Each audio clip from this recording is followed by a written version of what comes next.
సృజనాత్మకత కలిగినటువంటి మహనీయుడు. తన మాటనే పాటగా మలిచి కోట్లాది మంది బడుగు బలహీన వర్గాల బతుకుల్ని ఆవిష్కరించిన మహనీయుడు. ఏ పాట రాసినా, ఏ మాట చెప్పినా దానికి ఒక అర్థం, దానికి ఒక తాత్పర్యం కలిగినటువంటి మహనీయుడు అందశ్రీ గారు.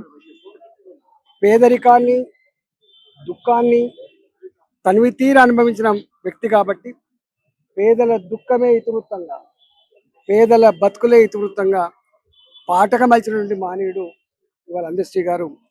వారు జయ జయ హే తెలంగాణ అనేటువంటి పాట, లేక అనేక మనిషి అన్నవాడు అనేటువంటి పాట, మాయమైపోతున్నాడమ్మా మనిషి అన్నవాడు అనేటువంటి పాట ఇవాళ మనిషి ఉన్నంత వరకు ఉండేటువంటి పాట. అది మానవ సంబంధాలు, మనుషుల మధ్య ఉండేటువంటి ఆ సంబంధాలని ఇవాళ చెడిపోతున్న ఈ సందర్భంలో చూస్తూ తట్టుకోలేక సమాజాన్ని తట్టిలేపిన మహనీయుడు. తెలుగోళ్ళ ఎల్లమ్మే అనేటువంటి పాట ఆ జాతిని మొత్తం కదిలించింది. అట్లా అనేక పాటలు తన మెదడే ఒక చిప్పు లాగా మలిచి ఈ జాతిని జాగృతం చేసినటువంటి మహనీయుడు కాబట్టి వారికి అనేక డాక్టరేట్, కాకతీయ విశ్వవిద్యాలయం కావచ్చు, ఇంటర్నేషనల్ పీస్ సంస్థ కావచ్చు, దాసరథి లాంటి అవార్డ్స్ కావచ్చు, అనేక అవార్డ్స్ ఇచ్చారని ఈ జాతి ఇలా గౌరవించింది. కాబట్టి వారు చనిపోక ముందే చెప్పినారు, నన్ను ఖననం చేయండి అని చెప్పి. వారు ఎక్కడైతే ఖననం చేయబడుతుందో ప్రభుత్వపరమైన స్థలం ఒక 5 ఎకరాల్లో 10 ఎకరాల్లో పెట్టి వారి పేరిట ఒక స్మృతివనాన్ని పెట్టాలని, వారు అందించినటువంటి స్ఫూర్తిప్రదమైనటువంటి మాటలని, పాటల్ని కూడా రాబోయే జాతులకు ఒక ఆస్తిలాగా ఉండేటువంటి ఆస్కారం ఉంది. ఆ జాతులకు ప్రేరేపణించేటువంటి ఆస్కారం ఉంది, ప్రేరేపించేటువంటి ఆస్కారం ఉంది. కాబట్టి వాటిని పెట్టాలని చెప్పి నేను ప్రభుత్వాన్ని కోరిన. తప్పకుండా ఇవాళ అందశ్రీ గారి పేట ఒక మంచి గొప్ప స్మృతివనాన్ని ఆవిష్కరించాలని చెప్పి, ఏర్పాటు చేయాలని చెప్పి ప్రభుత్వాన్ని కోరుతున్నాను.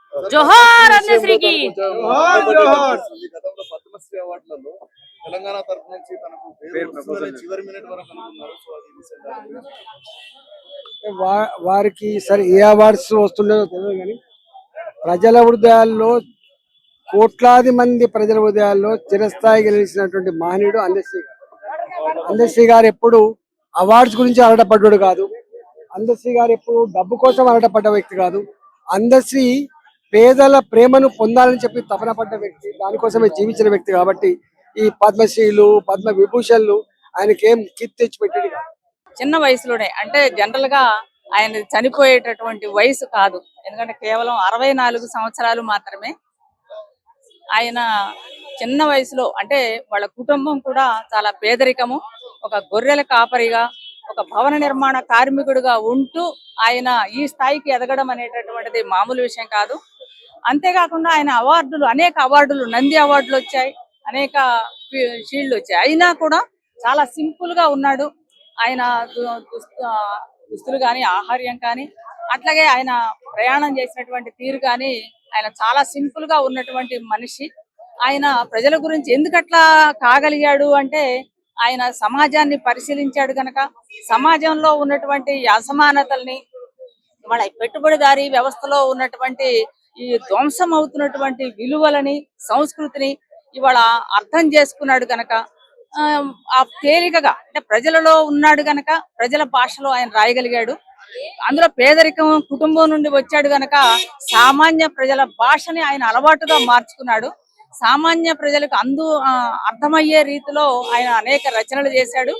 అంతేకాకుండా మా పెట్టుబడిదారీ సమాజంలో ధ్వంసమవుతున్నటువంటి విలువల గురించి రాస్తూ మాయమైపోతున్నాడమ్మా మనిషి, మాయమైపోతున్నాడమ్మా అంటూ ఒక పాట రాశాడు. అంతేకాకుండా తెలంగాణ ఉద్యమంలో కూడా ఆయన క్రియాశీలకంగా పాల్గొన్నాడు. ఆ తర్వాత అనేక పాటలు రాశాడు తెలంగాణ ఉద్యమం గురించి. అట్లా ఆ తర్వాత కూడా తెలంగాణ గురించి జై హే తెలంగాణ అనేటటువంటి పాటని రాశాడు. ఇట్లా ఆయన గురించి చెప్పుకోవాలంటే ఎన్నో విషయాలు చెప్పుకోవచ్చు. ఆయన ఎదగడానికి కారణం, ఆయన పెద్దగా చదువుకోలేదు, సామాన్య కుటుంబంలో పుట్టాడు, పేదరికంలో పుట్టాడు, సామాన్యుడిగా జీవించాడు. ఇట్లా ఉన్నాడు గనకనే ఆయన అంతగా ఎదిగి అలాంటి రచనలు చేయగలిగాడు అనేటటువంటిది మేము అనుకుంటా ఉన్నాం. ఇంత ప్రజల గురించి ఆలోచించినటువంటి మనిషి ఇవాళ ప్రజలకు దూరం కావడం అనేటటువంటిది ఒక బాధాకరమైనటువంటి విషయం. అందుకే సిపిఎంఎల్ మాస్ లైన్ తరపున, మా పార్టీ తరపున ఆయన మరణానికి మా ప్రగాఢ సంతాపాన్ని తెలియజేస్తున్నాం. ఆయనకి జోహార్లు తెలియజేస్తా ఉన్నాం. తిరిగి పాటయ్యి ప్రభవించినట్టి అందాసి వెళ్ళిపోయిన నావు హృదయం ఉన్నవు అక్షరంపై నీవు అవనిలో బతికేవు అక్షరంపై చిర యశక్కాయము చేత అవనిలో నిలిసేవు అన్న అంత్యశ్రీ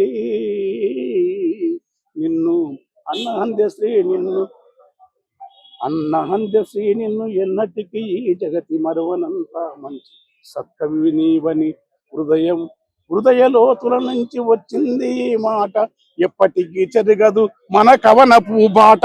నేను రాస్తే గోరటంక రాలేకు నేను రారని చెప్పేది ఆయన 10 సార్లు పాట రాస్తే మా ఇద్దరికే పోటీ అనేది ఆయన అనేది అంతే అందే గోరటంకనతో పోటీ, నేను కూడా అందరితోనే పోటీ అనుకునేది అంతే. గోరెడ్డి ఇంకన్నా ఇద్దరు కూడా ఒక అనుబంధం ఉందే కదా, ఒకేసారి ఆయన ఇప్పుడు లేకపోవడాన్ని మీ యొక్క ఆలోచన. బాధ అనిపేదా? మనిషి ఉంటే ఎంతైనా ఉంటుంది, మనిషి పోతే ఇంకేముంది.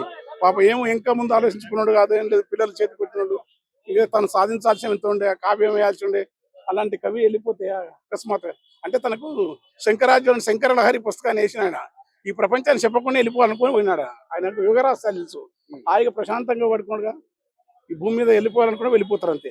నిప్పుల వాగు ఈ పుస్తకం గురించి అది అవి నేను ఇప్పుడు దాని మీద చర్చ చేయను. నిప్పుల వాగులు అందరి పాటలు మా అందరి పాటలు వేసినా, ఆయన పాటలు ఎక్కువ వేసినా అయినా ఏం కాదు, కవిగా తను వేస్తున్నాడు, తను కష్టపడి తన పాటలు వేసుకున్నాడు. ఆ నిప్పుల వాగు అనేది అతని కష్టపడి సంపాదకత్వం ఇచ్చిన పుస్తకం, తెలంగాణ పాటకన్ని సేకరించేసిన పుస్తకం నిప్పుల వాగు. చాలా కింది స్థాయి నుంచి గొర్రెలు కాసుకుని లేకపోతే బర్రెలు కాసుకుని ఒక చదువు లేని వాడు ఇంత స్థాయికి ఎదిగాడంటే ఎంత అసలు గర్వంగా feel అవ్వాలి. తెలంగాణలో అందరూ గొర్రెలు కాసుకుంటారు, బర్రెలు కాసుకుంటూ రాసినారు. తెలంగాణ ఓడి గురకవి సిద్ధప్ప కుమరాయన, హరిహరి వెంకన్న, సాలె మాణిక్యం, కందల రంగాచార్య అందరూ కింద పైనగా తెలంగాణ నేపథ్యం గట్టుపడే శరీరాల బాగా కంచి కూడా వాళ్ళందరూ కూడా పెద్ద చదువుకొని మారుల ఊర్లలో ఉండే కవిత్వం రాసి తెలంగాణ సాహిత్యం అనేది బయటికి రాంది, బయటికి వచ్చిన సుఖ సత్యయ్య గారు అలవోక మాలేకనే ఆయన జానపద విపత్తి. ఆయన ఎక్కడ గొర్రెలు కాసిన, ఆయన కూడా గొర్రెలు గాయడం, బర్రెలు గాయడం, పనిచేయడం, ప్రకృతి పాఠశాల తెలంగాణ 9 పదములు 8 పదములు 50 పదములు అని పాలకురుకు సోమనాథ్ చెప్పినాడు బసవపురాణం.